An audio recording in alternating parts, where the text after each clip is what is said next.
Hey, what's up, guys? This is Greg with my good friend, my brother Pedro, and this is one of the videos that the type of video that we really don't like doing. But we felt that deep down inside we have to do it. I mean, obviously, this is a video where we talk about our good friend and brother, Stan Charisma, who left us way too early.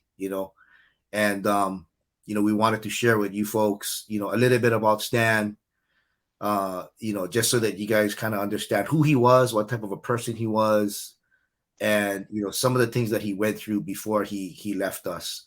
I called Pedro, and Pedro was like, yeah, he was willing to jump on the video with me because I know Pedro has many years of uh, you know um, many years of a relationship with Stan, and so they go way back, and they've been through a lot. And so I really wanted, Pedro to come on here because he knows a lot about Stan, and they've been through a lot of things together. So, but what we the purpose of this video is to really, kind of know who Stan, the type of person Stan was, and we really want to support the family. Whenever you have you know an unexpected passing of a family member, it's really hard, and it's hard emotionally, but it's just as hard financially. And the bodybuilding community in Hawaii is really strong, and so we're reaching out to all of you folks, and everybody else too, but not just the bodybuilding community or the fitness industry in Hawaii, but also on the mainland, because Stan was well known, all over, all over the United States, even internationally. People knew him because of his love and passion for the sport. But I want to turn it over to Pedro, and Pedro, I know you and Stan go way back, and maybe you can talk a little bit about Stan, and maybe you can kind of share what happened to Stan, and maybe you can share a couple of fun stories that you guys went through too. Okay. Hey, Greg. Yeah, so my name is Pedro. I was a good friend of Stan's for over 30 years now. When I think back, we went to the same high school actually, WAIPAHU High School. He's a year younger than me, but it wasn't until we really met at the gym, Spa Fitness. I don't know for you old school guys out there, Waimalu Spa Fitness. Remember that place, Greg? Yep. Yeah, a Old lot of school. guys started out of there, man. A lot of the bodybuilders started out of there. But yeah, we met over there, and we both had that love for bodybuilding, you know, and he took it further. He was a competitive bodybuilder. He was a pretty good competitive bodybuilder. Won the Paris Cup overall. He competed in a few national level shows. He actually took a break after he won the cup, I believe, and then it's like almost a 10-year break. And he started, I guess he got the bug back again to compete. And yeah, he did well again. Picked up where he left off. Started, like I said, did some national shows, and if you knew him, he was known for his legs. Like he had real big legs, big quads. And he worked real hard to get his upper body, to catch up with it. And then, yeah, if you knew him with his bodybuilding, he's a really good poser, and he liked to do those artistic type of posing. And classic physique came around. That was right up his alley, man. So um, but anyway, yeah, Stan knew him for that long, over 30 years, and one thing I can say about him, he always was working. He's a hard worker, and he went back to school and he became a nurse. You know, and along the way he became a dad, like us. He had a couple kids. His son Levi going to son Levi is actually the same age as my son. So we got that. We always had that bond. Every time we talk about our kids and stuff like that. But yeah. So he actually moved to Vegas. Um, maybe a couple years ago, and he became a nurse up there, working as a nurse up there, and he was getting ready for a show again, and he noticed that something was not right, and you know went to get checked out. He ended up having cancer, colon cancer. So it's pretty sad. And see, the last time I saw him, he came down here to tell his family in person. And then he actually came to see me for a short bit. I was working on my job, and he came by, say hi, took a picture with him and Levi. Told me, you got this, you got this. He did his So he went back to Vegas to get his treatment. I believe it was his chemo first, and he's doing fine with that. He's fighting it. He's doing good, and he get his treatment, recover, go back to work. And that's kind of how it went. And then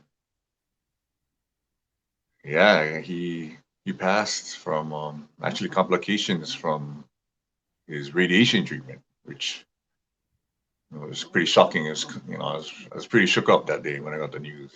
And yeah, so that's kind of why we're here to talk about. Maybe you can support him, help his family. Get to know a little bit more about him. Yeah, we really didn't when Pedro and I was talking about creating this video, we really had to hold ourselves back from doing we could talk about Stan for hours, right? But Yeah. we really had to control ourselves and really try to figure out how we can make a video that's going to be short and to the point. And I know Pedro got plenty more stories about Stan. I have a bunch, and you know and just a couple of right off the bat, just a couple of things that I remember about Stan. If I could just share really quickly is back in 2016, my grandfather, who was in Las Vegas, passed away from he actually had pancreatic cancer. Mm-hmm. And in 2017, I flew up to Las Vegas with my mom and my sister, because we had to clean out his house, and we had to do a garage sale and all that stuff. And I called Stan, and man, Stan was there. He helped us clean up the house. He was there for the entire weekend for the garage sale. He helped us. That guy's a good salesman too, but he was selling all kinds of stuff at the garage sale. People would walk up. He'd be Stan, right? Hey, this is good stuff. You gotta buy them. Only $2. And Yeah. so he was there supporting us. And even after I left Las Vegas, he would call my mom and he'd be like, "Hey, Miss Yoshida, you guys okay? You need anything? You need me to come by and help you move anything? And that's just the type of person that Stan was. He didn't expect anything in return, and I didn't ask him to call my mom. Right? My mom she would call me and she'd be like, "Hey, Stan just called, and he's such a nice guy. He asked if we needed help." And I was like, "Wow, that's so cool," because I didn't even know he was gonna do that. But that's just the type of person that he was. And every time, every time Rose and I flew up to Las Vegas, he always made time, to hang out with us and to eat. And he loved to eat at the Teriyaki Bowl, right? That Jay Cutler place. He always took us there. He said, "Man, you gotta eat this Teriyaki Bowl." I did. Every time we went up there, we always trained together. He always met up with us. And so even though we were 2,000 miles away, Stan was always there. Whether it was a phone call away or even if we would fly to Vegas, he would always meet us in person. So Stan was a top-notch guy, man. And like you said, Pedro, when I got that when I found out, I was actually doing cardio on a treadmill at like 4 something in the morning, and I got notified. And that was tough, man, because I was texting Stan in Las Vegas a week prior, and we couldn't meet up because like you said, he was fighting the fight, right? And so for him it was tough, but I couldn't meet up with him because he had to do his thing, and he was really fighting. And but he was in good spirits when he texted me back, and I felt like he was going to overcome it. And then things happen. And but yeah, I was shocked just like you was when I got the call. Really, really gonna miss Dan. He's really, really good guy. So what I want to do really is I want to pull up the GoFundMe. And the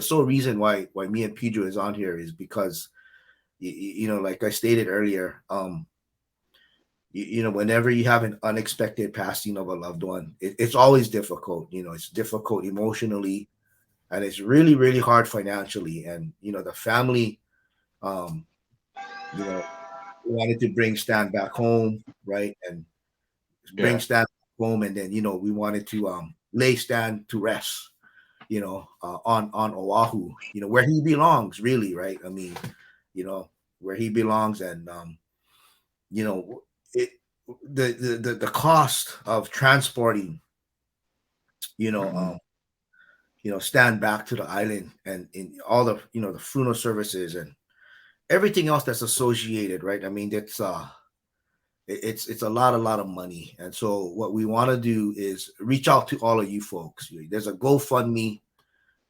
It's to help support, you know, Stan's family financially. You know, they actually brought him back already, so he's here. So they have to actually they pulled the money together, but we really want to, you know, try and raise some money so that we can help kind of alleviate that financial burden that they're going through. I'm sure there's much more expenses than what you guys see here in the GoFundMe. You know, I know this isn't everything, right? This is Mhm. just a portion of what they have to go through. Yeah. I think, you know, if we can help support, you know, Stan's family, um, you know, I know Stan doesn't expect any of this, right? I mean, if I was to talk to Stan right now, he'd be like, I don't even want to go fund me. That's just the type of person he was, you know. He was that kind of guy who would, yeah, like doesn't expect anything, you know, if he helps you out. Yeah. Yeah, There's so many times you run into him and he only asks about you, how you doing, whatever. He doesn't even say anything about himself unless you exactly. ask him. You know what I mean? Yeah, and that's the thing about Stan. He never cared. He always wanted to know how you was doing, right? So, Exactly. you Exactly. know, Yeah. and you know what? Yeah, and so that's the thing is Stan wouldn't. I know he would be like, no, I'll take this down, you know, but you know, this is we're here today, and it is what it is. And so I'm reaching out to all of you folks, right? You know, whatever support you guys can give, that's awesome. You know, even if it's just reaching out and just, you know, just commenting and just saying, you know, putting in, you know, some words of encouragement. That's also that goes miles too, you know. Um, Mhm. but here's the so if you go to Stan's Instagram, and you go to his profile, you see the link to the GoFundMe. You know, you click on it, and you can donate, right? Or you can share this link with anybody else that you think, you know, knows Stan, but maybe doesn't have, you know, social media. I believe you can share this via text message or whatever. But you know, you can donate. You can also be. You don't have to be public. You can donate anonymously. You know, there's no set amount. I don't think there's a set amount, right? You can donate whatever you can. You know, Mhm. Yeah. but really, you know, let's pull together as a community, like we've always done it, you know, in the past, and you know, let's help support the family, you know, and help them with some of this financial burden that they're experiencing. They already have to go through it emotionally. So if we can alleviate some of that, then you know that would be super helpful. So you know, Pedro and I are reaching out to all of you. Um, Pedro, you want to talk about the services? Yeah. So Monday, January 31st, it will be at St. Elizabeth Church in St. Ia, 10 a.m. And it's limited though to 150 people max. That's the church limits. All you have to do is wear a mask, and the burial services will follow at Mililani Mortuary afterwards. Yeah, so if you can make it out there, especially those that knew him, I think he'd really appreciate it. And and back to the GoFundMe, yeah, we've lost people, and I mean, I'm sure some of your viewers have also. There are, yeah, they're just expenses you don't know about that come up, you know, and it's just like financially, that's one less person, you know, contributing to the family, and that's why it's just help out whatever you can, just to help out the family. Or Stan.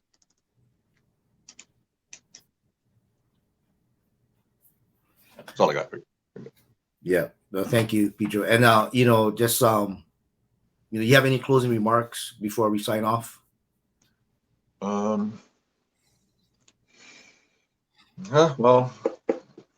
like I said, if you can help out, and also if you can attend those services, and Stan. And we were talking about Stan really helped out a lot with people, not just bodybuilding, but you are in the bodybuilding industry, and for those of us that know, the local bodybuilding scene, he was a pretty big fixture in the local scene. He was always at the shows, always supporting people, And he's a guy that would just want to go see all the competitors the night before the show. He can go to somebody's room you want to see, even if he didn't know the guy, but somebody else knew. Oh, hey, come with you, check him out. He's like, oh, he'd like to check out all the competitors to see how they look, And he's just a fan. He loved bodybuilding, Like I said, he was a good bodybuilder himself, And yeah, that's what I remember. Yeah, and he was passionate. He loved. When I met Stan back in 2009, Pedro, when I was working part-time at Powerhouse Gym on Kiawe Street. Okay. That's when Stan came in, and I think he was doing MMA for a little bit, right? So he was. That's right. So he wasn't bodybuilding. He was just kind of training, training MMA. Yeah. Yeah. So when he came to the gym upstairs at Powerhouse Gym on Kiawe Street, they had the punching bags, and so he would come with all of his MMA stuff, and he'd be hitting bags for at the end of the night, and then he'd stay for quite a bit, and then I close up, and we both would leave together. But that's how Stan and I met, right? And back then, I was going through a pretty rough divorce, and Stan took the time to listen to me, just talk and just vent, and he never did say, "Hey, I gotta go already." He sat there with me, and he listened, and there were days when he invited me over to his mom's house in WAIPAHU, and I was like, I just met this guy, and he's already taking me to his mom's house, but that's just who he was. He was just super nice guy, right? And from there, his little crazy dog. yeah.